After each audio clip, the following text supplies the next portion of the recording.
Hey kids, Eric expressed an interest in making some Birria, so I thought I'd do a YouTube for that, for you guys, for Eric and me other children that want to try to do this.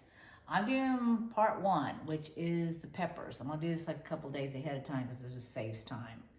And I'll show you the recipe at the end, but I'm doing 3 peppers. Eric, this is just like the chorizo that you made before, where you clean the peppers up.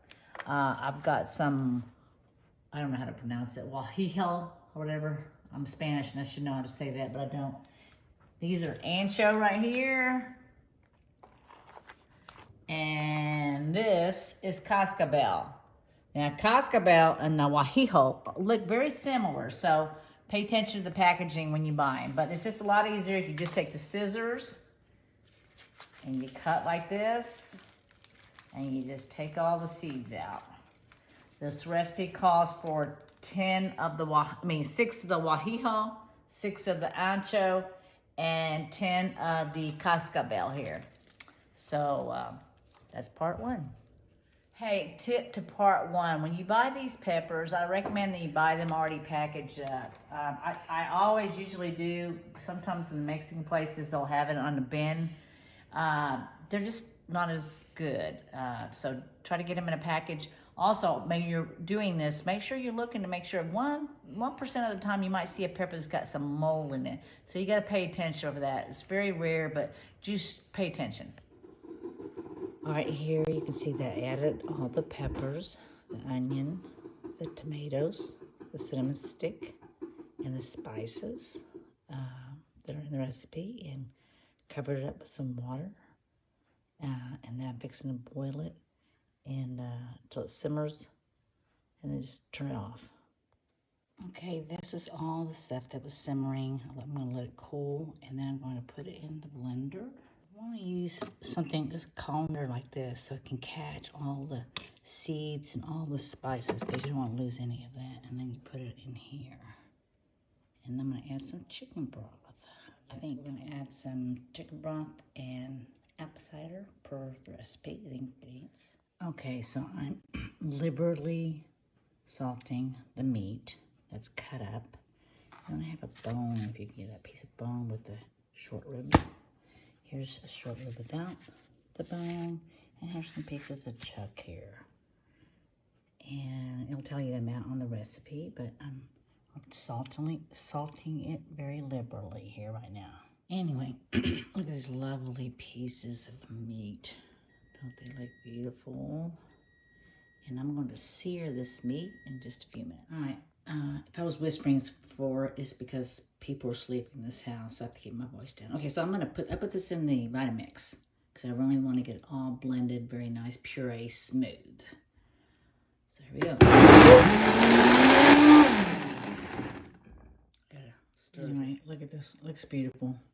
Here, I might puree a little bit more. We'll see here.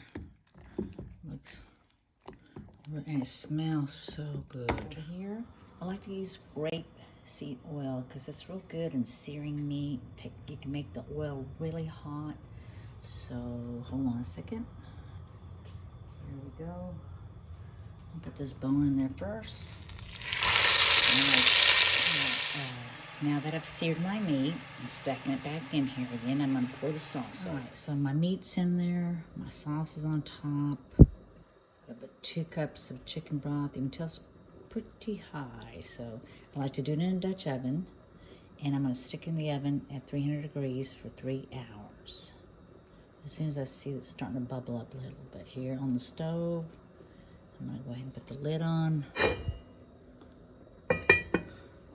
And I'm going to stick this in the oven. Now, I cook it for 3 hours at 300 degrees.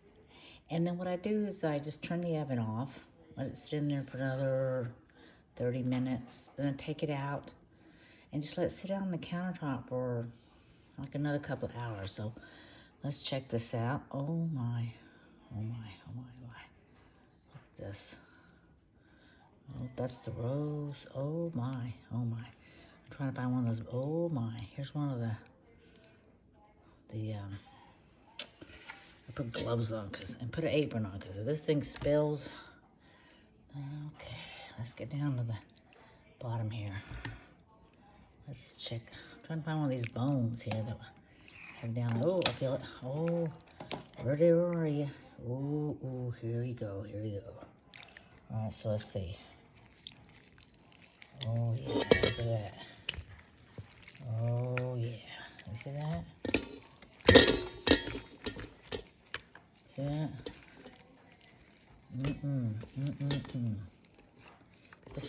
Just real tender. All right, so what I'm gonna do is take all this meat out with my gloves and just incorporate the roast and the short rib together. So here's all the meat. Just kind of munched it up, get it all together, shredded. And here's the pot of gold. This is what the meat cooked in. So we're gonna save this because we're gonna use some of this to make our consomme and dilute it.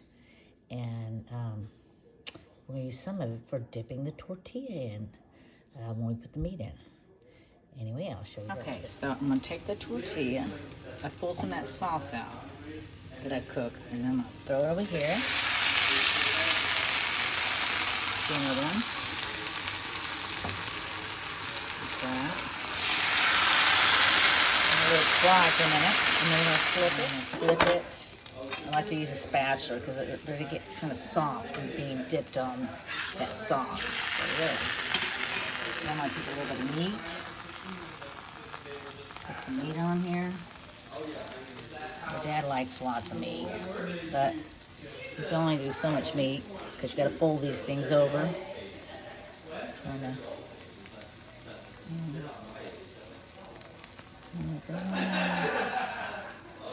There we go.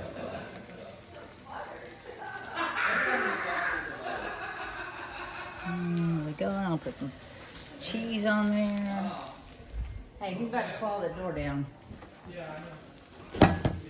I'll put some cheese. That should be grated. There we go. I heard her making noise. Cheese are in the recipe. There we go. And then well, I can't show you this part, but can you hold the camera on there? I mean, if you're sleeping later than Travis, you need to get up. Right? I'm gonna pull this over. Like that. Okay, click it on.